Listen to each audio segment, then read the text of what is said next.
Molt bé, l'Ignacio serà blanca. Matías, que serà negres. 3, 2, 1, ja! Atenció que obre de res. És una cosa espectacular. És una partida simètrica. El cavall ataca al centre. Ui, il·legal, il·legal, il·legal, il·legal. Primer il·legal. A l'altre il·legal es perd. Continuem. Estem jugant massa ràpid. Gràcies. És un joc que és la gimnàstica de la ment, però no ho estan fent del tot bé, perquè estan jugant molt ràpid. Però és que és l'obertura, i l'obertura s'ha de conèixer. És el principi de partida. Què hem de fer al principi de partida? Controlar el centre, primer un peó, després un cavall, després un monofil. Atenció a la clavada, però ell fa un aire al rei, un altre consell molt savi. Com es nota que són els dos primers? I veiem una obertura molt simètrica, molts atacs. Atenció que la dama ve l'atac. Ah no, la dama no ve l'atac, ve el peó a l'atac, uns peons doblats, una estructura d'escada. Atenció que està tot potes a l'aire, perquè aquest alfil està una mica enetzucat, que està una espècie de carreró sense sortida, però potser ens sortirà més endavant. Aquí tenim un alfil de C4. Aquí l'alfil de C4 sí que està molt atrapat. El perdrà, però bueno, no sé si val la pena menjar o no. És una incertesa. Atenció, aquest T5 és dubtós. Ho aprofitarà l'Ignacio o no? Ui, s'acaba de deixar peó el Matías. Però bueno, un peó no ho és tot, perquè el millor és al final. I mentre hi ha vida hi ha esperança. Un peó és important.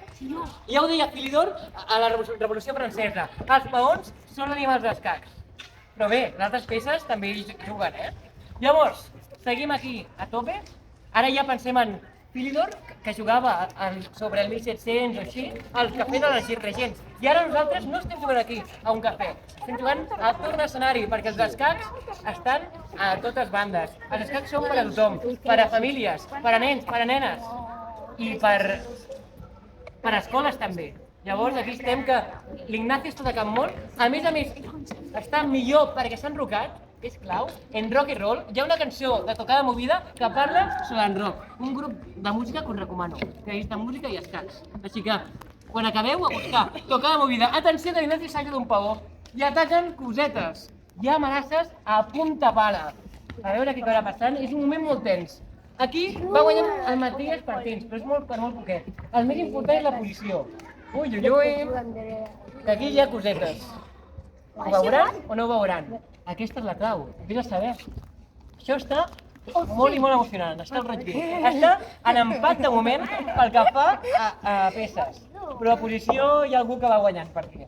Atenció que l'Ignacio calcula bastant, sembla que no vol canviar peces i s'està deixant una mica de fruita. Els peons són importants i va caient un darrere l'altre. A veure què fa l'Ignacio. L'Ignacio està prenent calma, però és que realment 5 minuts són 5 minuts. I recordem que quan es clica el rellotge tenim 3 segons d'increment. Per tant, això és una eternitat. És que una partida és un univers. I per fi l'Ignacio, després de més de 8 jugades que es podia menjar el cavall, ho ha vist. Però el Matías també menja un alfil. Es menja un alfil, però val la pena menjar un alfil? De vegades no, perquè s'ha deixat una dama. Ostres, això ja té pinta d'estar tot dat i beneït. Però recordem que si les negres fan taules, guanyen les negres. Per tant, sempre hi pot haver un ofegat, perquè mentre hi ha vida, hi ha esperança. Com hem dit abans. Aquí tenim la dama, la torre, que van avançant. Ja té pinta que l'Ignacio ho té bastant encarrilat, però no diguis plat, i que estigui el sac ben lligat. I l'Ignacio ha rematat molt bé, i aquí podem veure un dels mats més típics, que és el mat de l'escala. Així que un fort aplaudiment per Ignacio, que ha guanyat el torneig. Enhorabona! Enhorabona, està guai, Està mal. Ben jugat? Ben jugat? Doncs res, tindrà l'àlbum? Ja donem l'àlbum i un paquet de cromos. Així que, enhorabona, moltes gràcies. Anem baixant i aniré cridant els altres, que també tenen premis.